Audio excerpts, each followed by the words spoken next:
우리 하나님 말씀을 봉독하겠습니다. 로마서 8장 31절에서 39절에 있는 말씀입니다.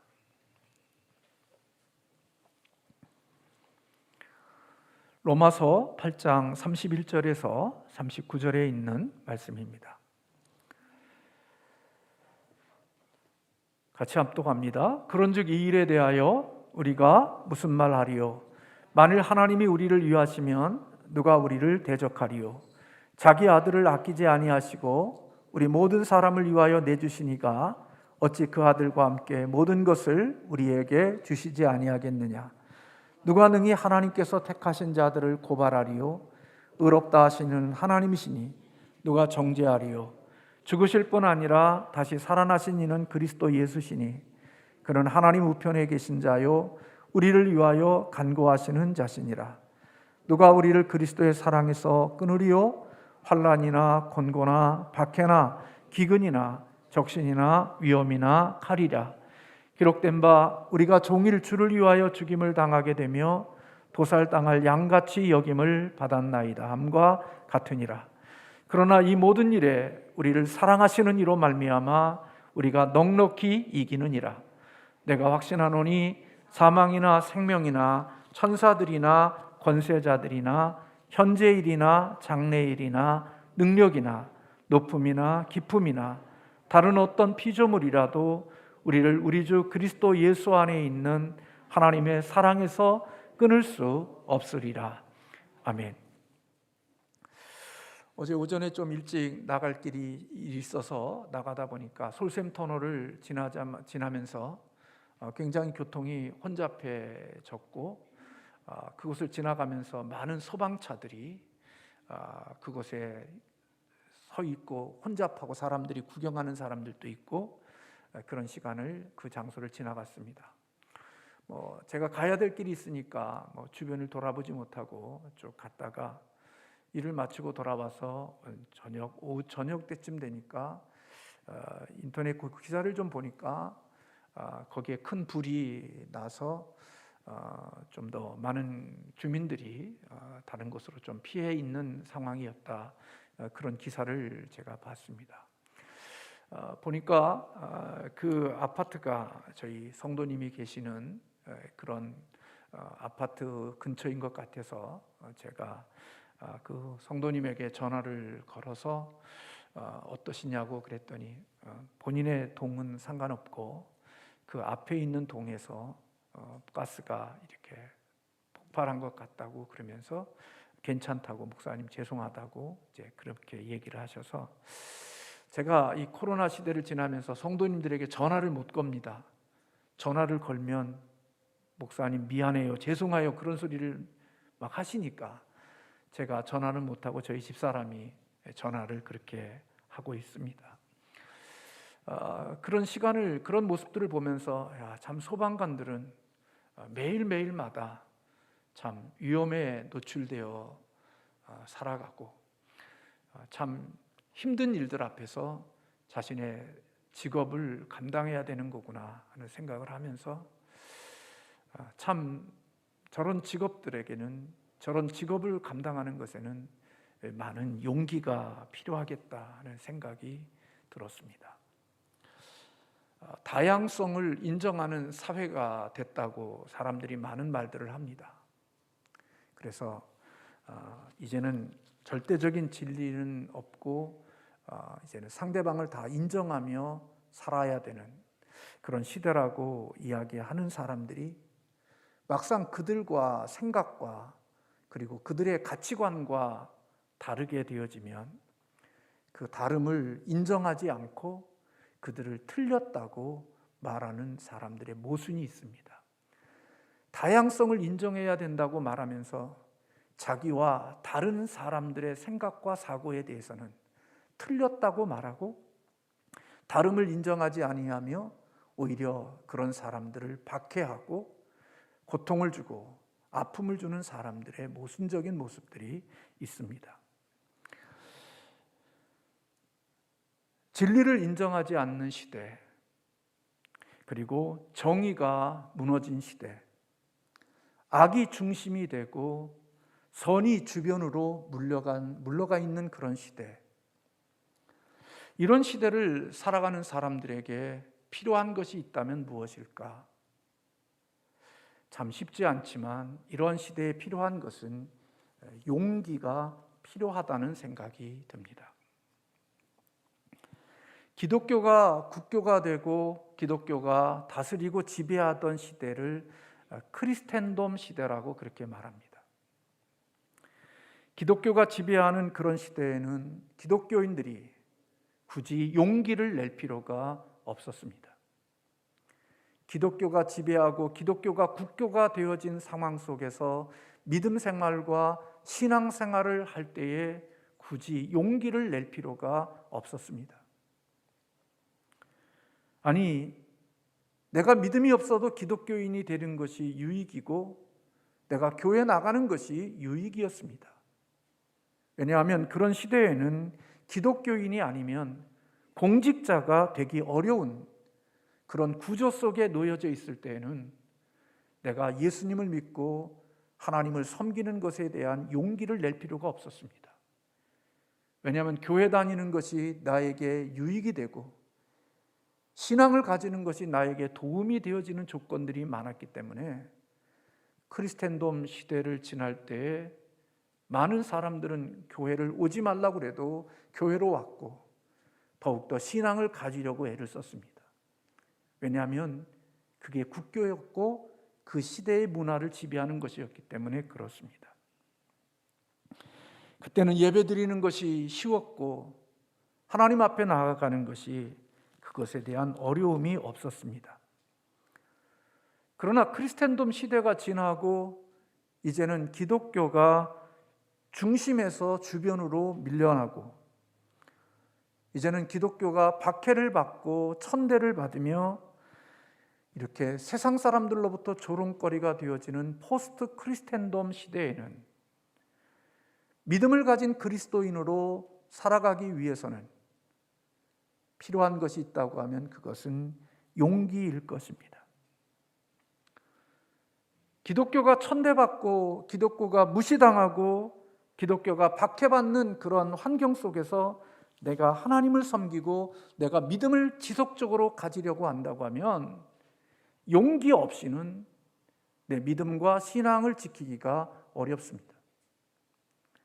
여러분, 이것은 너무나도 당연한 것이고 그것은 우리가 부인할 수 없는 것입니다. 여러분들이 만약에 예수님을 믿는 가정에서 신앙생활을 하고 자라왔던 사람이라고 생각해 보십시오. 저도 그런 환경 속에서 자랐기 때문에 예수님을 믿고 하나님을 위해서 좀 뭔가를 살아가는 것에 대한 걸림돌이 되는 게 없었습니다. 오히려 그렇게 안 하는 것이, 신앙생활을 제대로 안 하는 것이 문제였지, 내가 신앙생활을 잘하겠다고 생각할 때 용기 낼 필요가 없었습니다. 그냥 하면 됐습니다. 그런데 여러분, 그런 환경 속에서 자란 사람이 불신자 가정에 시집을 갔다고 생각해 보십시오. 그것도 정말 유교와 그런 제사와 이런 것들에 대하여 풍습으로 가득 채워진 그 문화 속에 내가 그럴 일은 없겠지만 어쩔 수 없어서 그런 가정에 내가 시집을 갔다고 생각을 해보십시오. 그런 환경 속에서 내가 믿음 생활하고 내가 신앙 생활을 하려고 하면 용기가 없이는 믿음 생활이 되어질 수가 없고 용기가 없이는 신앙 생활을 하기가 어려울 것입니다. 믿음의 환경 속에서 살아갈 때는 용기를 내지 않아도 신앙 생활을 할 수 있지만 그런 환경이 바뀌어진 그 속에서 내 믿음과 내 신앙 생활을 지속하려고 하면 거기에 대한 용기가 필요한 거죠.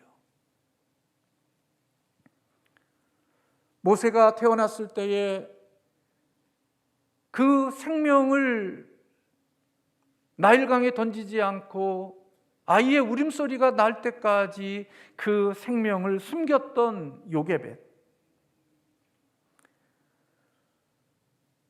모세 때에 남자아이가 태어나면 다 출산하는 그 현장에서 남자아이는 죽이고 여자아이는 살리라고 하는 왕의 명령을 받았을 때 그 왕의 명령을 거역한 히브리 산파였던 시브라와 부하,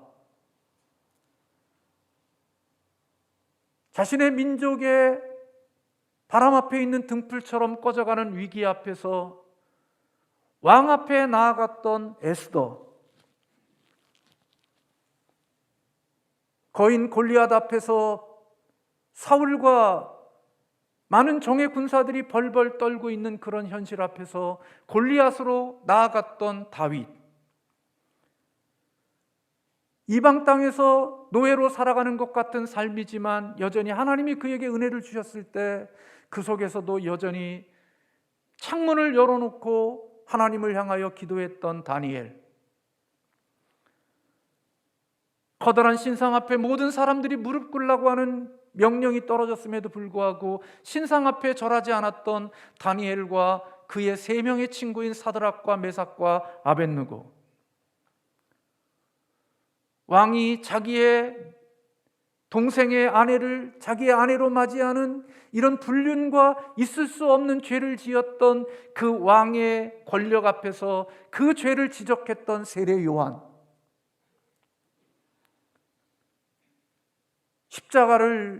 무거운 십자가를 지시고 벌거벗겨진 몸으로 그곳에 달렸던 예수님, 그리고 험악한 시대에 제3차에 걸쳐서 전도 여행을 다녔던 사도 바울, 이들에게 공통점이 있다고 하면 그것은 바로 용기 있는 사람들이었습니다. 용기가 있었기에 그들이 가지고 있는 아름다운 덕목을 만들 수 있었고, 용기가 있었기에 그들의 삶에 걸어가야 될 길들을 마땅히 걸어갈 수 있는 자들이 되어졌고, 하나님이 기뻐하시는 뜻을 행할 수 있는 자가 되어졌습니다. 만약에 그들에게 용기가 없었다면 그들은 하나님이 정해주신 길을 걸을 수가 없었고 하나님이 원하시는 그 길을 갈 수가 없었을 것입니다. 성경에는 이같이 용기 있는 사람들로 많이 기록되어져 있음을 발견하게 되어집니다. 용기 있는 사람들의 특징이 무엇일까요? 그것은 여러분들이 짐작하겠지만 생명을 잃을 수 있는 두려움의 자리에 그들이 나아갔다는 것입니다. 용기 없이는 갈 수 없는 현장, 용기 없이는 들어갈 수 없는 현장, 용기 없이는 행할 수 없는 일들을 용기가 있기 때문에 그 일을 행할 수 있었고 그 길을 지나갈 수 있었다는 것입니다. 그렇다면 용기라는 게 뭘까요? 우리에게는 참 부끄러운 일이지만 용기는 옳은 것을 선택하는 것입니다. 객기를 부리는 게 아니라 용기는 옳은 편에 서는 것이 용기인 것입니다. 그런 의미에서 보면 용기는 남들과 구분되어 다르게 살아가는 모습일 수 있겠죠. 특별히 기독교가 박해받고 예수 믿는 사람들이 천대를 받고 세상으로부터 멸시를 받는 그 시대 속에서 용기 있는 사람이라면 그들과 다르게 살아가는 모습이 있겠죠. 의롭게 사는 것이고 올바르게 살아가는 것일 것입니다. 당장의 현실에 맞는 길, 현실에 유익한 것을 선택하는 것이 아니라 그 가운데 속에서 옳은 편을 선택하고 옳은 길을 걸어가는 것, 그것이 용기일 수 있죠. 때로는 인기를 잃어버릴 줄 알고, 때로는 내게 소중한 것들을 잃어버리고 내가 손해가 되어지는 일을 뻔히 알면서도 그것이 옳은 것이기에 그것을 양보하지 않고 그것을 붙들고 있는 것, 그게 용기일 수 있습니다. 때로는 소수의 편에 서는 것일 수 있고 때로는 지루하고 정말 힘든 일인데 그 지루하고 힘든 일을 끝까지 해내는 것, 그것이 용기일 수 있습니다.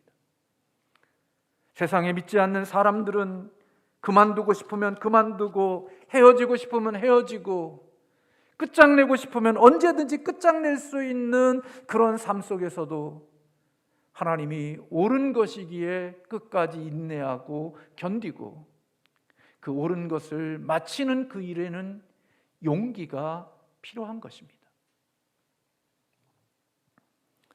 그래서 용기는 우리의 삶의 전반적인 것에 필요한 거죠. 참 부끄럽죠. 우리는, 저 자신은 참 많이 그런 면에서 부끄러움이 있습니다.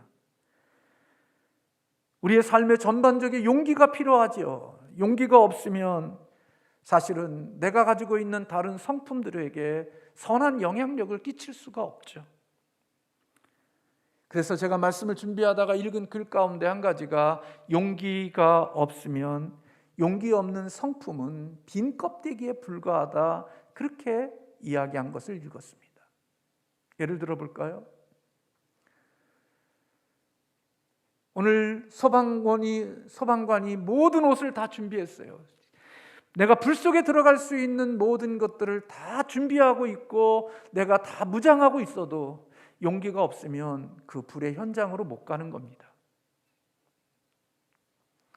의사가 병을 고칠 수 있고 병을 치료할 수 있는 의술과 그 모든 것들을 구비되어져 있다 할지라도 나는 저 바이러스에 들어가면 나는 죽을 수밖에 없으니까 나는 저곳에 못 가. 그러면 그가 아무리 탁월한 의술과 병자를 살려낼 수 있는 능력이 있다 할지라도 그가 용기를 내지 못하면 그는 아무리 의술이 좋고 사람들을 살려낼 수 있는 능력이 있다 할지라도 그가 용기가 없으면 그가 가지고 있는 많은 것들은 사실은 활용할 수 없는 것들이 되어져 버리는 거죠. 용기가 있어야 가야 할 곳을 갈 수 있고, 용기가 있어야 내가 가지고 있는 달란트를 사용할 수 있고, 용기가 있어야 내게 주어진 그 은사들을 통하여 선한 목적들을 이룰 수 있는 거지. 모든 것들을 가지고 있다 할지라도 용기가 없어서 나는 바이러스에 못 가. 나는 이 모든 것들을 준비했어도 혹이라도 하나라도 뭔가가 있을 수 있을 때 나는 그곳은 못 가. 만약에 그렇다면 그는 환자와 세균이 있는 그곳에 들어가지 못한다면 그는 아무리 탁월한 지식과 의술을 가지고 있어도 그를 통하여 할 수 있는 일은 아무것도 없는 것입니다.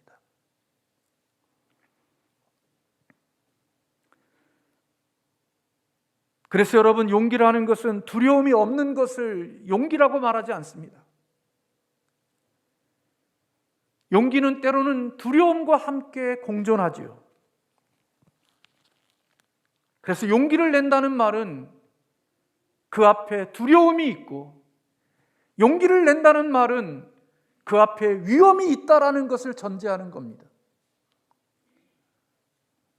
그래서 용기는 그 위험을, 그 두려움을 직면할 수 있고, 용기는 그 두려움 앞에서 맞짱을 쓰며, 그리고 그 두려움과 맞짱을 떠서 그 두려움을 이기는 것, 그것이 용기가 주는 능력이고 용기가 주는 힘이라고 생각이 됩니다.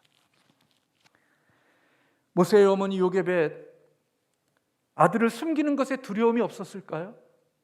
저는 두려움이 있었을 거라고 생각합니다. 하루하루가 불안하고 염려 속에 있지 않았겠어요?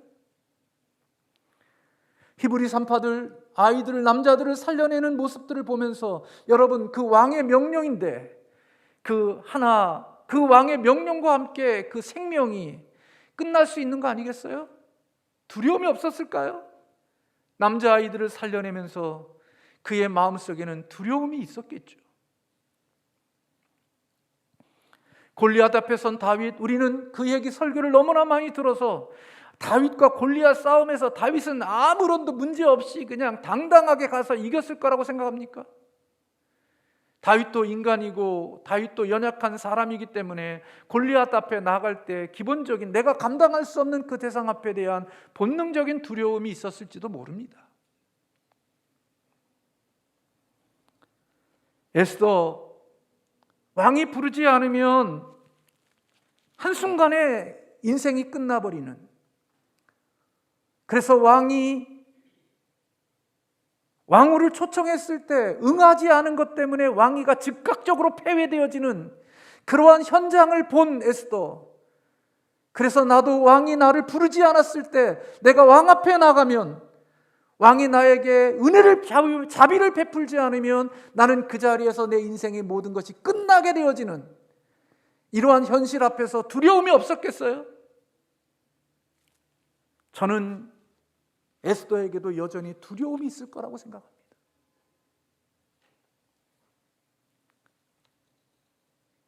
바울 그 험한 3차 전도 여행을 떠나면서 얼마나 많은 위험과 얼마나 많은 고난과 얼마나 많은 고통이, 고린도후서를 읽어보면서 우리는 바울이 겪었던 그 수많은 어려움과 고난과 두려운 이야기들을 우리는 그의 입을 통하여서 들을 수 있습니다. 두렵지 않았을까요? 저는 인간이기 때문에 두려웠을 거라고 생각이 됩니다. 근데 용기는 바로 이러한 두려움이 없는 게 아니라 두려움에 맞서는 것이 용기죠.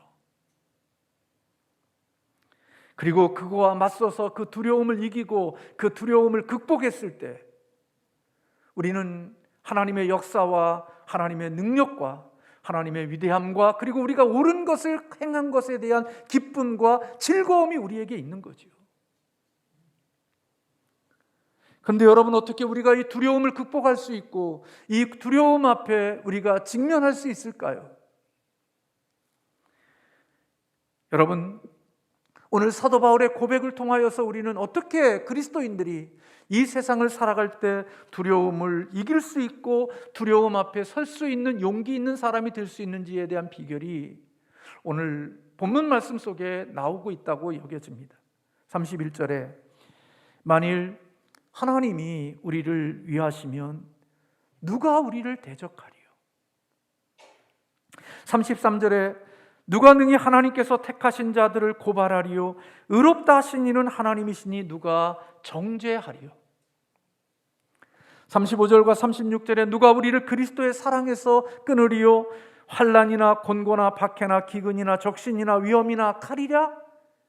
기록된 바 우리가 종일 주를 위하여 죽임을 당하게 되며 도살당할 양같이 여김을 받았다 함과 같도다. 37절과 39절에 그러나 이 모든 일에 우리를 사랑하시는 이로 말미암아 넉넉히 이기느니라. 두려움이 없는 게 아니고 위험이 없는 게 아니고 우리를 위축하게 하는 것들이 없다는 얘기가 아니에요. 환난과 공고와 박해와 기근과 적신과 위험과 칼과 죽임당하는 것과 도살당하는 것 같은 처절한 두려움의 환경과 어려움의 환경 속에 놓여져 있지만 이런 환경 속에서 이 모든 일에 우리를 사랑하시는 하나님으로 인호 말미암아 우리가 이긴다 확신하노니 사망이나 생명이나 천사들이나 권세자들이나 현재일이나 장래일이나 능력이나 높음이나 기쁨이나 다른 어떤 피조물이라도 우리를 주 예수 그리스도 안에 있는 하나님의 사랑에서 우리를 끊을 수 없다. 이게 바울이 3차 전도 여행을 떠나면서 수많은 두려운 일들을 만나면서도 그 길을 포기하지 않고 그 길을 걸어갈 수 있었던 힘과 자원이었던 거라고 여겨져요. 하나님의 보호하심, 하나님의 인도하심, 하나님의 지키심, 언약의 백성으로 하나님의 백성들에게 신실함으로 다가오시는 하나님을 신뢰하는 믿음이 바울에게 있었고 하나님의 사람들에게 있었기에 그들은 두려운 환경 앞에 자기들이 들어갈 수 있었고 두려움과 맞설 수 있는 사람이 되어졌다는 거죠. 주품에 내 영혼이 안전합니다. 우리 그 복음 찬양을 제가 들으면서 오늘 이 말씀을 준비하면서 이 찬양을 들었는데요, 제가 그 노래를 좀 더 잘하면 좋겠는데 주의 품 안에서 내 영혼이 안전합니다. 그걸 믿은 거예요. 이 세상에 두려운 일들이 얼마나 많아요. 염려되는 일, 걱정되어지는 말들이 얼마나 많아요. 그런데 오늘 주 품 안에서 내 영혼 안전합니다. 바울은 그것을 믿은 거예요. 우리를 두렵게 하는 일들이 많고 우리를 두렵게 하는 환경들이 많이 있지만 나를 하나님의 자녀로 삼아주시고 믿음으로 의롭게 하시고 천국 백성 되게 하신 하나님이 이 모든 것들을 지나가는 그 속에서도 하나님이 나를 지키시고 내가 그 속에서 이기게 하실 것이다. 여러분, 이김이라는 게 여러분들은 성공이라고만 생각하니까 우리는 그 이김이라고 하지만 이김은 때로는 죽음도 이김일 수 있는 거고 실패도 이김일 수 있는 거고 하나님의 눈으로 볼 때에는 그것이 실패일 수 있고 죽음일 수 있어도 그것은 우리의 영혼의 안전함이 되는 것이고 그것이 성공일 수 있는 거죠.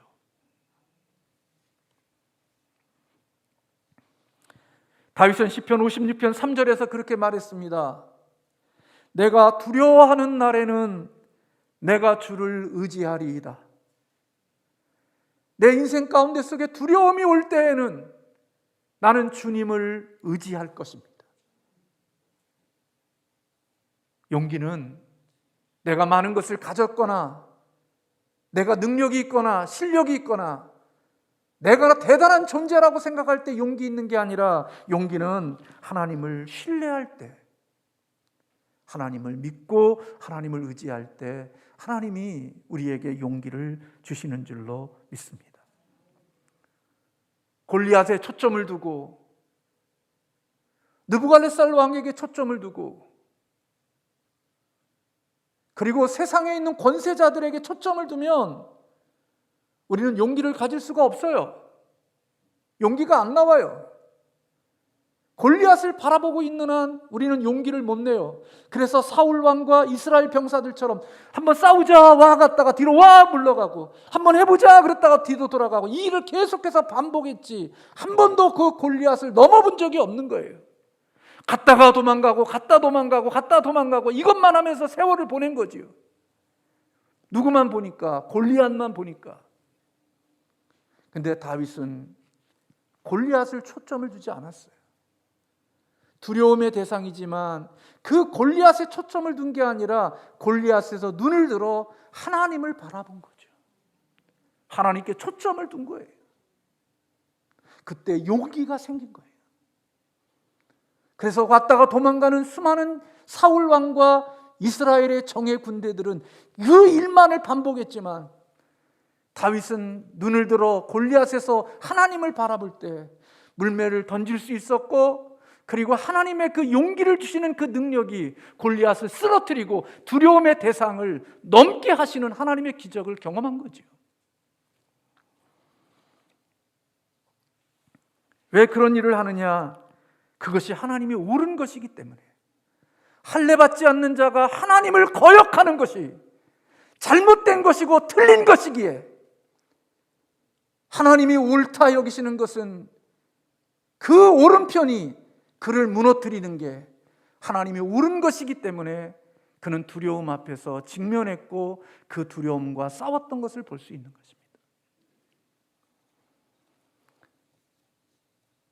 하나님을 믿는 믿음은 저와 여러분처럼 소심하고 힘도 없고 용기도 못 내는 우리들에게 옳은 길을 선택할 수 있는 용기를 주시는 것은 하나님을 믿는 믿음을 가졌을 때 하나님이 우리에게 주시는 선물이라고 여겨져요.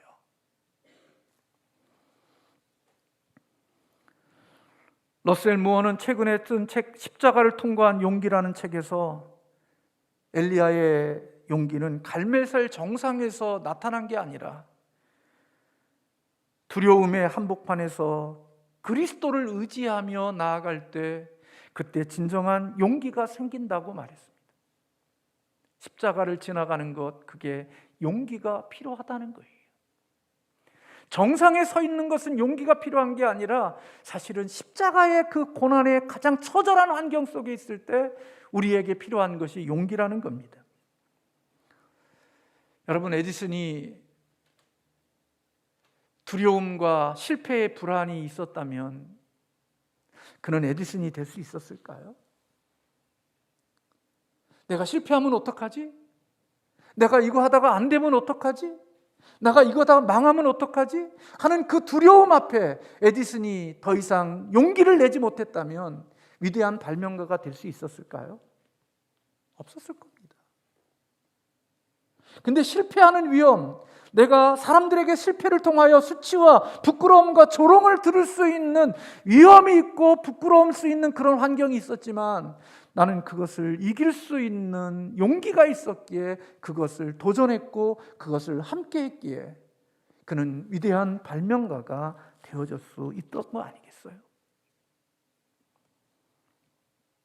마틴 루터 킹 목사님도 모든 시대의 두려움의 요소였지만 그 두려움 앞에 절망하지 않고 용기를 낼 수 있을 때 마틴 루터 킹 목사로서 우리에게 인식되어지는 것 아니겠어요?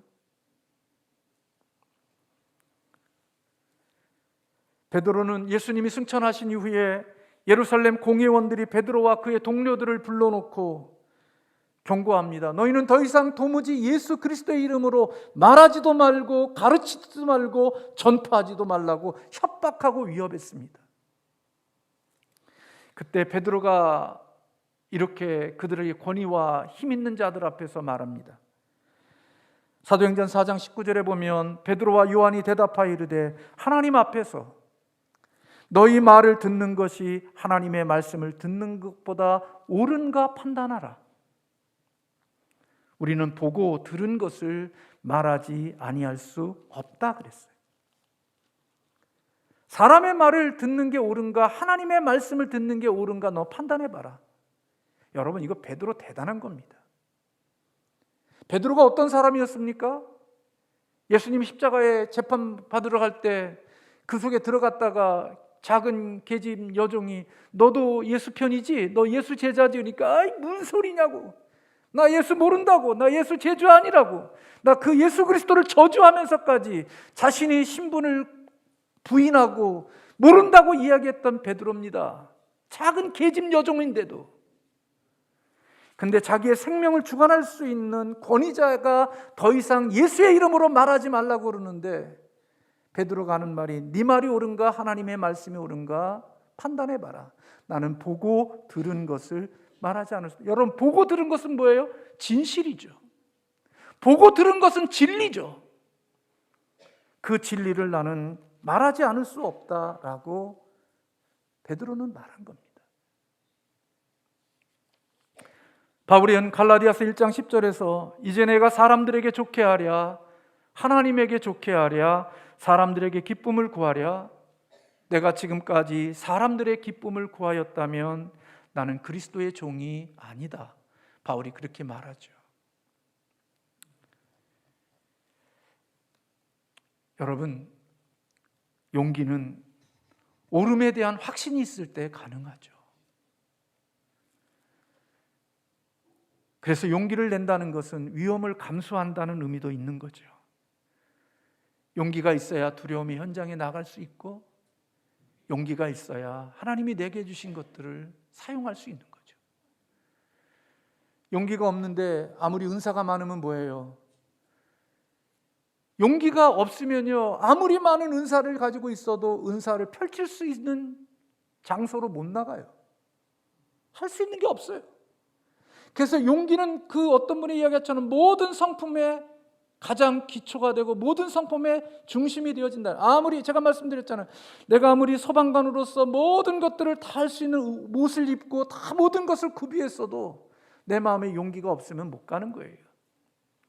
의사가 모든 기술이 탁월하고 의술이 탁월해서 모든 자를 살려낼 수 있는 모든 기술이 있어도 내 마음에 용기가 없어서 나는 저 세균과 바이러스 있는 곳에 난 못 가. 그러면 그가 가지고 있는 모든 것들을 활용하고 쓸 수 있는 게 아무것도 없는 거예요. 오늘 예수 그리스도를 믿는 우리들이 내가 가지고 있는 것, 내가 가지고 있는 것, 내가 주신 것, 하나님이 내게 허락하신 것 이런 것들에 대한 것들을 끊임없이 자랑하지만 용기가 없으면 하나님이 주신 그것들을 어디다 쓸 수 있는 곳이 없는 거예요. 그냥 가둬놓는 거죠.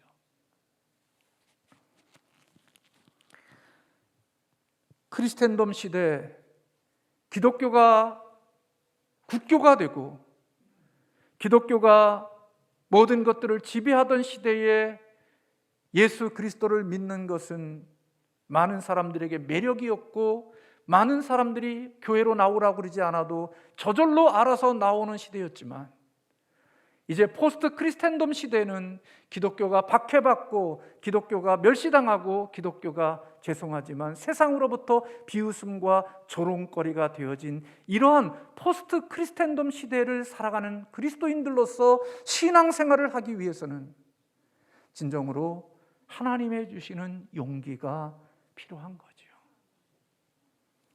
그 용기가 있어야 갈 수 있는 곳으로 갈 수 있고, 그 용기가 있어야 하나님이 내게 주신 은사를 발휘할 수 있고 하나님의 주시는 능력을 쓸 수 있는 자가 되는 거죠.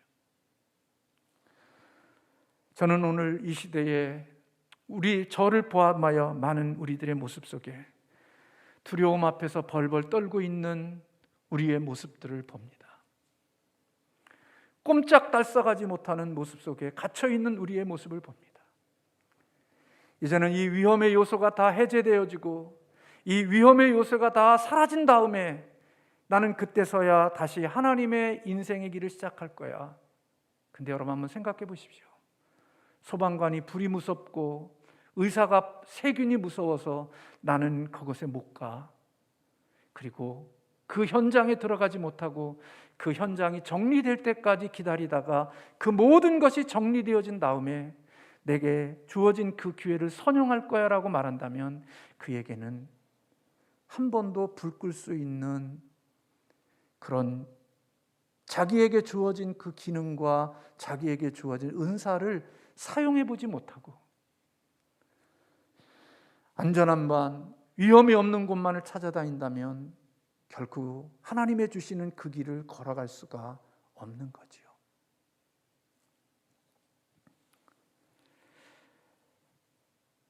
오늘 저와 여러분 우리들 가운데는 하나님이 제2의 모세가 나오기를 원하고 다니엘이 에스더와 베드로와 바울과 같은 두려움에도 그 두려움을 직면하고 그 두려움을 하나님의 능력과 하나님이 이기게 하실 것을 확신하고 그 두려움에 떠는 게 아니라 다윗처럼 골리앗 앞에 맞짱을 뜰 수 있는 용기 있는 그리스도인들을 통하여 하나님은 이 세상에 하나님의 일들을 이루어 가실 거라고 여겨집니다.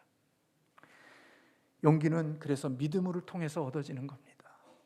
배웠다고, 힘 있다고, 많은 것을 가졌다고, 세상에 남들보다 내가 더 모든 것들이 있다고 거기서 생기는 게 아니라 믿음은, 용기는 하나님에 대한 믿음, 하나님에 대한 신뢰가 있을 때 진정한 옳은 것을 걸어갈 수 있는 용기를 하나님께서 허락해 주시는 줄로 믿습니다.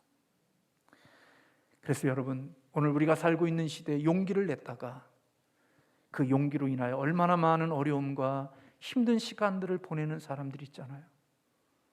근데 여러분 그것은 힘들고 어려운 시간들을 보내지만 그것은 가치 있고 그리고 소중한 것이고 귀한 것들인 거죠. 나중에 언젠가 인생을 마쳤을 때 내가 용기를 내서 살았다는 그것이 오히려 나 자신과 내 자녀들에게 자랑이 되고 긍지가 되는, 용기 없는 사람보다 용기를 낸 사람의 그 후손과 그 삶이 훨씬 더 하나님 앞에 기억되어지고 하나님의 일하시는 간증이 있는 삶이 되어지겠죠.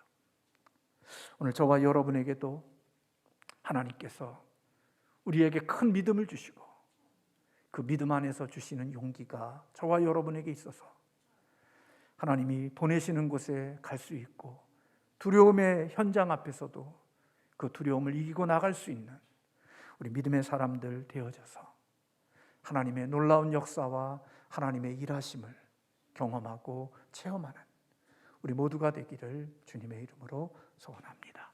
기도하겠습니다.